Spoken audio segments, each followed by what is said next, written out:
How you doing, everybody? My name is Dr. Sami Baya. Please welcome back to my YouTube channel. 10 behaviors of a covert narcissist. That's the title of this video.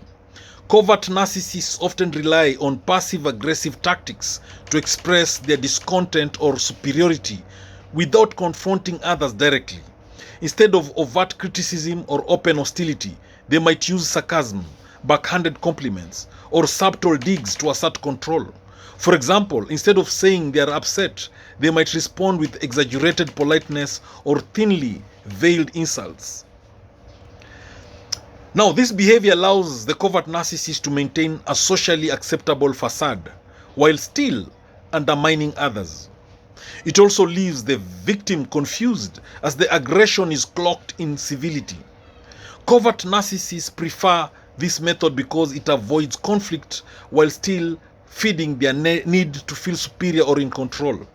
Additionally, passive-aggressive behavior allows the covert narcissist to maintain a sense of moral superiority.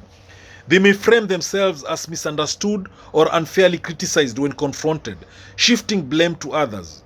This enables them to dodge responsibility while portraying themselves as the victim.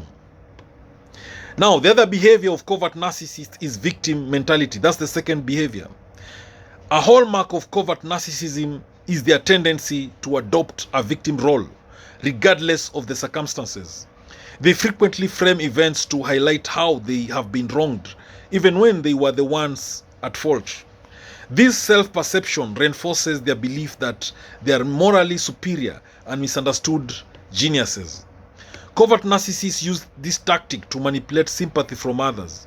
By presenting themselves as victims of unfair treatment, they deflect criticism and avoid accountability. Their stories often have a dramatic flair, and they are structured to evoke guilt or pity from the listener. Moreover, this victimhood isn't just a manipulation tool, it becomes central to their identity.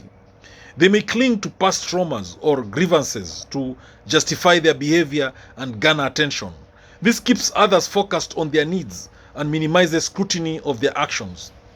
Unlike overt narcissists who may flaunt their success, covert narcissists harbor deep-seated envy towards others who receive recognition or admiration. Instead of openly competing, they stew in resentment, often minimizing others' accomplishments or subtly discrediting them. This envy can manifest as veiled negativity, such as suggesting someone's success was due to luck or connections rather than merit. They might also quietly withdraw or sabotage relationships when others outshine them, particularly if it threatens their sense of superiority. Their envy is often linked to a fragile self-esteem. Seeing others succeed reminds them of their perceived inadequacies, which they mask with a sense of entitlement. Rather than working to improve, they criticize others or fantasize about a future where they are finally recognized. Covert narcissists are extremely sensitive to feedback. That is the fourth behavior of covert narcissists. Even when it's constructive feedback, they are extremely sensitive to it. While they may outwardly appear calm or indifferent, internally they may feel wounded, humiliated, or enraged. This hypersensitivity stems from their fragile self-image. The covert narcissist may react to criticism by withdrawing emotionally, giving the silent treatment, or playing the victim. Instead of addressing the feedback, they may accuse others of being overly harsh or unfair. This prevents growth and reinforces their belief that they are misunderstood. In more subtle cases, they may smile and nod while quietly resenting the person who offered the critique. Over time, they may engage in covert retaliation, such as undermining that person's reputation or avoiding collaboration with them. All of this serves to protect their fragile ego. Covert narcissists often use emotional withholding as a form of control. They may appear aloof, distant, or unavailable during moments when empathy or connection is most needed. This can be incredibly confusing and hurtful to their partners or friends.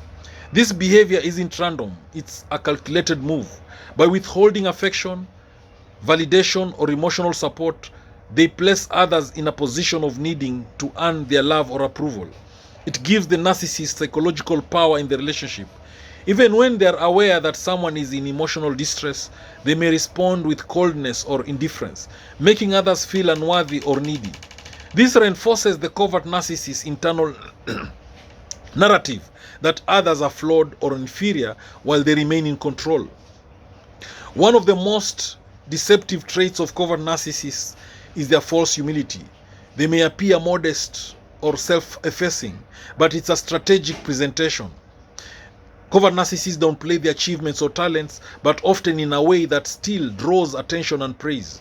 For example, they might say something like, "I don't know why people think I'm so smart. I just get lucky," hoping others will counter with affirmations. This form of reverse bragging ensures they get admiration while still appearing humble. This feigned humility also protects them from criticism. By presenting themselves as modest or even insecure, they can deflect suspicion of narcissistic behavior. It allows them to bask in praise while maintaining the illusion of selflessness. Covert narcissists can exhibit what appears to be empathy, but it's often calculated rather than genuine. They may listen attentively or offer comfort when it serves their image or provides an emotional hook into someone's life. This form of empathy is transactional. They use it to build trust or dependency in others, only to later exploit that trust for their own needs. For instance, they might support someone in crisis, then later use that vulnerability to guilt trip or control them. It is important to distinguish between authentic empathy and this manipulative form. With covert narcissists, their support often comes with strings attached. Over time, recipients of their kindness may feel indebted, trapped, or confused when the narcissist later turns cold or resentful. Rather than boasting loudly, covert narcissists maintain a sense of quiet superiority. They often believe they are intellectually, morally, or spiritually above others, but they express it through subtle gestures, tone, or passive judgments. They might sigh during conversations, roll their eyes, or offer advice with an air of condescension. These behaviors communicate their belief in their own greatness without the need for overt declarations. It's a more insidious form of arrogance. Their sense of superiority often extends to criticism of society at large. They might claim to be above common concerns or misunderstandings. This makes them feel special and justifies their detachment or lack of genuine connection with others. Despite their aloof demeanor, covert narcissists are often plagued by deep insecurity. Their self-esteem is fragile and dependent on external validation, yet they fear exposure or rejection, so they hide their neediness behind indifference or cynicism. They may overanalyze interactions, obsess about perceived slights, or constantly seek reassurance without appearing to do so. This creates an emotional vacuum where others feel pressure to gaze and meet their unspoken needs. This insecurity also fuels many of their narcissistic behaviors. Envy, passive aggression, victimhood all serve to compensate for the pain of feeling inadequate. However, because they won't admit to this vulnerability, they rarely grow or heal from it. Now, the other behavior of covert narcissists is idealization and devaluation. In relationships, covert narcissists often follow a pattern of idealizing someone at first, then devaluing them once that person no longer serves their emotional needs or challenges their image. Initially, they may praise and mirror their partner intensely. This phase can feel intoxicating as the covert narcissist seems deeply attuned and admiring. However, it's not based on true connection, it's based on projection. They see the other person as an extension of themselves, meant to fulfill their emotional void.